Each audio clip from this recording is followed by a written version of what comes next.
Write it. Special situation. ContextLogic Holdings. An acquisition play.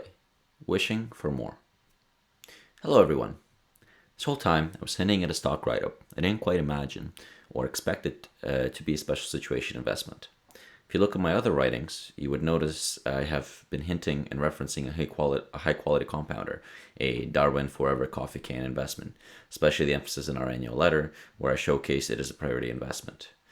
Alas, the high quality assets we are liking are currently far from the price point we are comfortable paying. Still a promise that if the price is right, you can expect a lengthy email in your mailbox. Of course, we are not letting this time go to waste and are finding further evidence to prove or disprove our hypotheses as well as deepening our thesis on the companies in our wish list. Even though I firmly believe that a Darwin stock should be an absolute priority, I do think that when prices are not right, there are some exceptions, especially when looking for opportunities when your fund is small. Buffett had this category of investments where he would also explore special situations. My apologies.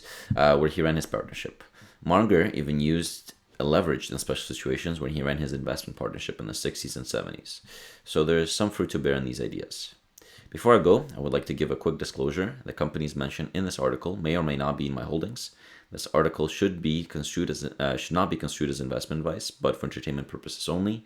Please consult a financial advisor who is familiar with your financial situation before making any choices. I initially followed this company as an inverted case study of a company ranking huge cash flow losses with an unsustainable business model, but I stopped paying attention as I waited for this price to slowly get swept into bankruptcy. I was reintroduced to the idea where I stumbled upon the Weird Shit Investment Manual. This manual is a product of the Weird Shit Investing Conference, where it is held annually across multiple continents. This year, it was held in Hong Kong, London, and New York, where participants pitched their best unusual ideas in a social media free zone. I strongly suggest reading their manual. It's only 166 pages and contains 49 interesting, weird mini pitches. There is more than one idea that caught my eye, so even exploring to clench your curiosity is worth it. One of these pitches was about the company we're studying and was presented by Chris Waller of Plural Investing LLC. Thank you. Credits for him for highlighting the idea. Now that all the housekeeping and formalities are out of the way, the company we're exploring today is called ContextLogic Inc., now renamed to ContextLogic Holding. Based on the name, you may be under the impression that the company is perhaps some sort of advanced AI or defense contractor or something along those lines. But sorry to disappoint, the company today is simply a shell. I'll explain what that means and what this company is up to in a minute, but first let me give you some background. A bit of the backstory. Although the name ContextLogic Inc. may be unfamiliar, you should have heard of its most successful product, Wish.com. How do we go from ContextLogic to Wish? I'm getting to that. ContextLogic was founded in 2010 by Peter Sozilski and Danny Zhang. Again, I'm going to butcher all these names, so please give me a little room to breathe. And Peter Sozilski was the CEO and prominent figurehead of Wish, so let's quickly look at his story. A bit about Peter Sozilski. Peter is a Polish immigrant who first moved to Waterloo, Canada, and spent his teenage years and university years here. He attended the University of Waterloo, where he completed a degree in mathematics and computer science, also where he met Danny Zhang. For those who are not familiar, Waterloo University is often called the MIT or Stanford of the North. It's a highly reputable computer science school. While completing his education, he had the chance to intern at Google, and upon graduating in 2004, he moved to Palo Alto full-time to work at Google. His main work at Google centered around creating algorithms for keyword expansion. Without using a lot of jargon, essentially it's algorithms that find patterns in searches or terms that help target a likely event, in this case, clicking on an ad. Peter worked at Google for 5 years, from 2004 to 2009, and once he built a safety net, he left to try to create something of his own. He spent 6 months building on his work from Google, and in June 2010 started ContextLogic to capitalize on the opportunity to independently commercialize the same work, raising $1.7 million for this venture. ContextLogic transformation to Wish.com. As Peter saw growing success with this prototype, he invited Danny to join him and build upon their ideas. This was around 2011. Over the next year or two, the two entrepreneurs built prototypes to find a centered truth around advertising. The main prototype during this time was a private wish list tool that let users bookmark interesting items. Throughout this yearly experience, Peter and Danny gained the core insight that many people didn't buy immediately. Instead, they prefer to collect, save, and compare items of interest first. This realization led to the creation of the first popular app, Wishwall.me, a Facebook app similar to the wishlist prototype, private wishlist where users can share and compare items. As the application gained traction, it actually caught the eye of the platform itself, Facebook. Facebook was impressed by the recommendation engine based on the background algorithm and offered to buy the whole company for $20 million. Peter refused, otherwise our story would have ended here. In 2013, ContextLogic was restructured into Wish.com. The lore behind the transformation was Peter's insight into three main aspects. The first was built upon the relationship between consumption habits and the collection and comparison of products from the wish list. The second was the price sensitivity customers displayed, as well as the primary users, especially those who were sensitive, lived away from traditional main markets. Think Midwestern United States. Lastly, there's a need to develop mobile first. Some context at the time, during this time, many apps were released and were aggressively taking market share from traditional market players. However, the mobile apps were not always as profitable as traditional websites before. Think Facebook. During this time, Facebook was in a crisis, rapidly losing users, and its advertising model was struggling in the mobile era. This fact led them to acquire Instagram, a mobile-first social platform. And so, this is the story of how Wish.com was founded. Wishful thinking. Wish.com was restructured as an e-commerce application. Building on the lessons learned from the Facebook app experience, the e-commerce app was developed as a dopamine hit app, meaning it was designed for impulsive purchases of affordable goods. The version was the so-called online dollar store. Essentially, you can call it the pioneer of the Temu and AliExpress that came later, although they relied heavily on the game theory and leveraging things they learned in the Chinese market. Peter and his team planned to accomplish this by connecting directly with manufacturers and utilizing the pay-per-click model, flash sales, and event sales, as well as extensive marketing campaigns. Wish.com was growing and sending ripples throughout the commerce space. Not to spread gossip, but the rumors I read online, it seems Wish Rise sent panic waves inside Amazon. Amazon had to pivot its business and allow large, uncensored sellers from China to join Amazon, which ended up giving Amazon a few problems with its low-quality goods, counterfeits, and seller retention. The rise eventually led to a secret meeting between Bezos and Peter. A fun fact is that Peter actually idolized Bezos a lot, where Amazon allegedly offered to buy Wish for $10 billion. Peter rejected this offer, trying to pursue his bigger vision. Alibaba, a Chinese conglomerate, ultimately followed this offer with the same $10 billion offer to grow their presence in the United States. Peter followed this vision, continued to build independently, and raise money from investors. He ultimately secured Series A through H, with Series H helping him raise $300 to $350 million at an $11 billion valuation. More fun fact, JD.com was one of these investors in this round, before his initial IPO in 2020. Wish entered a period of unprecedented growth in 2017. It was the most downloaded free app in 2018 worldwide. They made deals to sponsor the Los Angeles Lakers and World Cup stars, and were trending across multiple social media platforms. In 2019, they became the third largest e-commerce platform. At the time, Peter's choice not to sell was highly rewarded. As Wish grew, Peter's net worth exceeded $1 billion, and he became the youngest Polish and Canadian billionaire. It seemed just like his idol, he was the forefront of becoming an e-commerce icon. Then came COVID.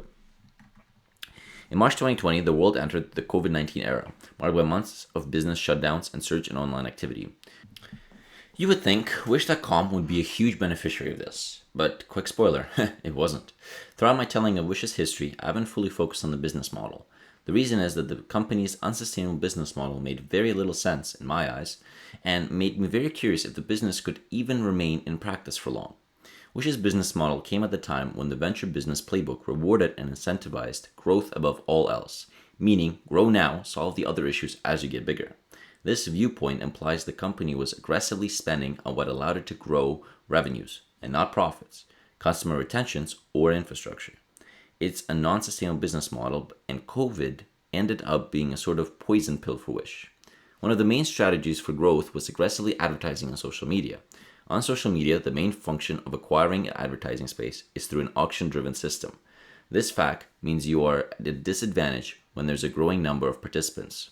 During the pandemic, as other advertising avenues closed down, companies migrated to advertising exclusively on social media, raising the prices to advertise, Wish, which pre-pandemic was the largest advertiser on Instagram and Facebook, as well as one of the largest advertisers on Google, had sudden surge costs.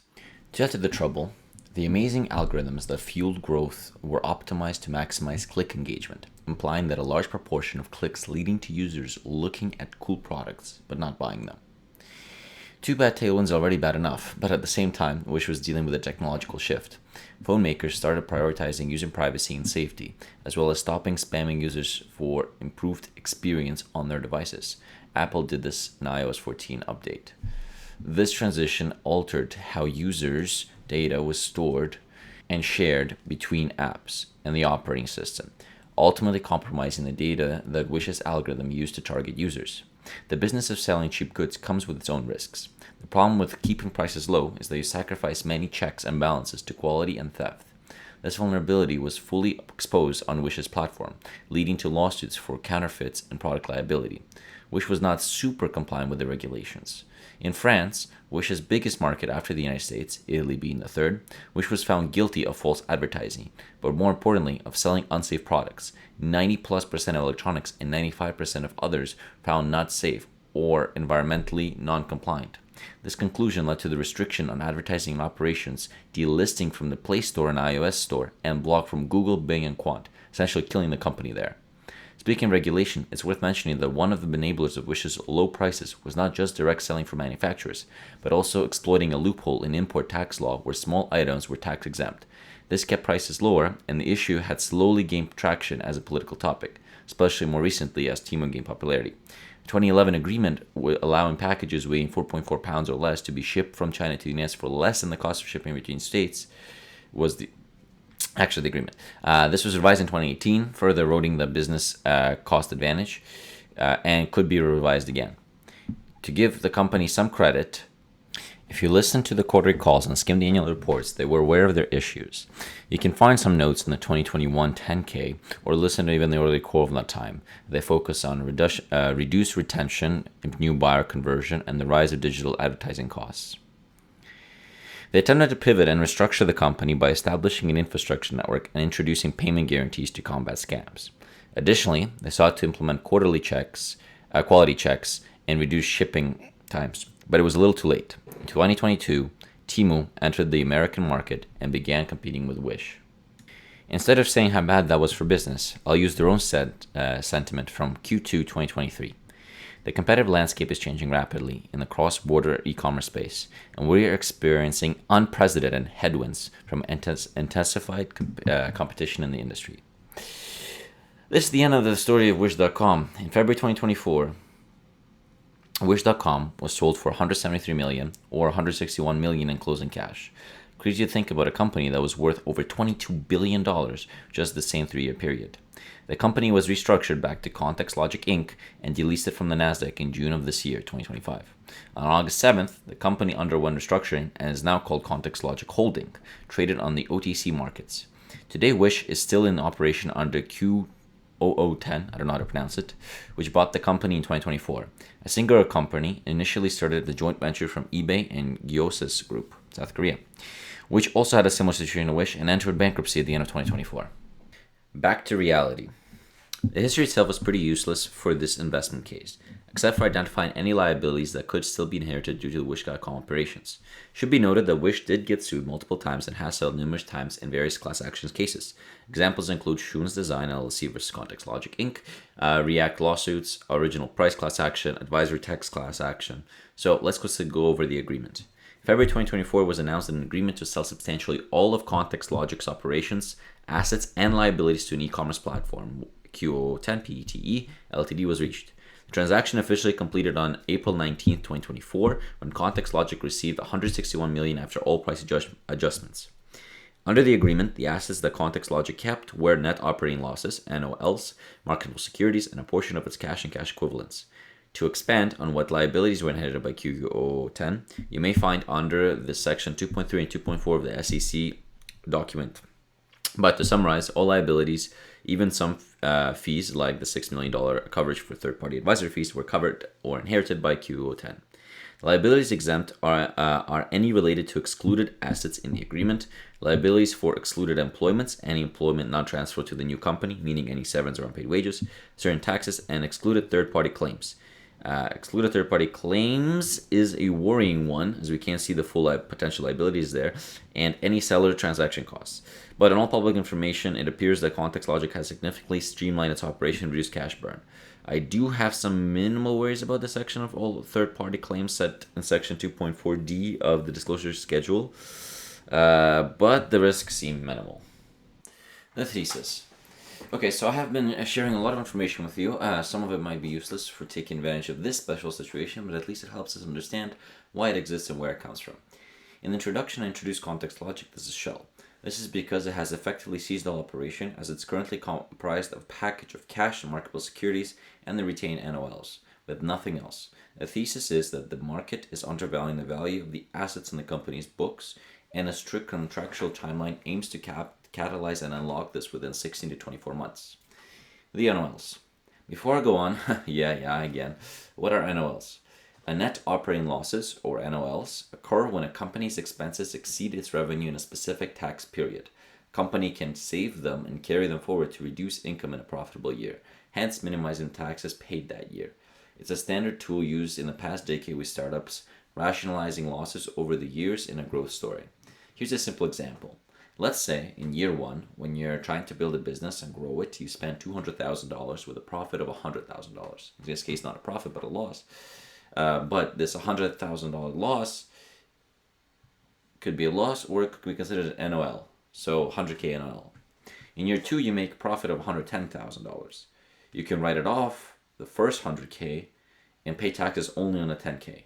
And then the following year, you're on $121K, you'll just pay taxes on all the full $121K because you have no more NOLs.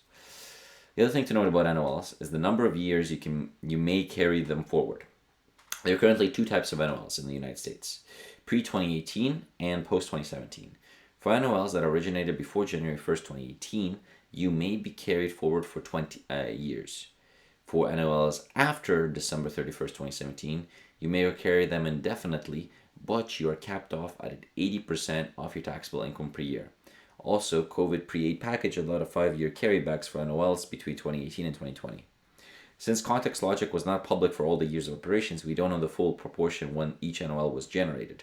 However, even if we take the conservative assumption that they were all originating in 2010, it would mean that until 2030, under pre-2018 rules, you would still have them. Another factor for NOLs is that state taxes could vary from state to state, so NOLs could be federal and state. For example, in the taxable period between 2024 and 2026, California has suspended the application of NOLs for profits originating in California exceeding $1 million. Another example in Illinois, which has temporary cap of $500,000 NOLs deduction until 2028. The reason I'm emphasizing NOLs is that the ContextLogic balance sheet carries $2.7 billion in NOLs. The thesis is centered around unlocking this value of the NOLs, and therefore it's important to understand how they work. A key fact to know about NOLs is that the IRS Section 382, Limitations and the Purpose of Tax Benefit Preservation Plan, limits is when an entity that's significant ownership change, individual or corporation buying 5% of the company's ability to use its NOLs are limited based on this formula. Annual NOL limit equal to the value of the company's stock before the change multiplied by specific IRS published long-term tax exempt rate. To protect against this, ContextLogic Inc., the company, has restructured under a holding company, ContextLogic Holding. This structure includes a special clause with an entity acquires 4.9% of all shares. All the shareholders can buy stock at a significant discounts, diluting the entity. Authorized to issue an additional 3 billion shares versus the currently 26,612,092 shares. Current financial position. All data presented below is a set of release in Q2 2025 with the data from June 30th, 2025. It's taken directly from the Q2 report.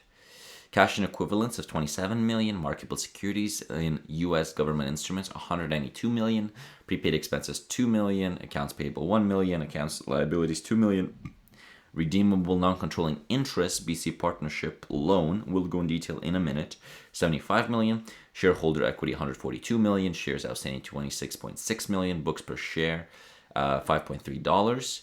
For the quarter, there was a $7 million general and administrative expense, $6 million of which were employee, legal, and other professional services. Of those 6 million, 3 million was in stock compensation, 1 million personnel of business in pursuit of business acquisition expense, and 2 million earned on interest on U.S. debt instruments. So a loss of 5 million for the quarter.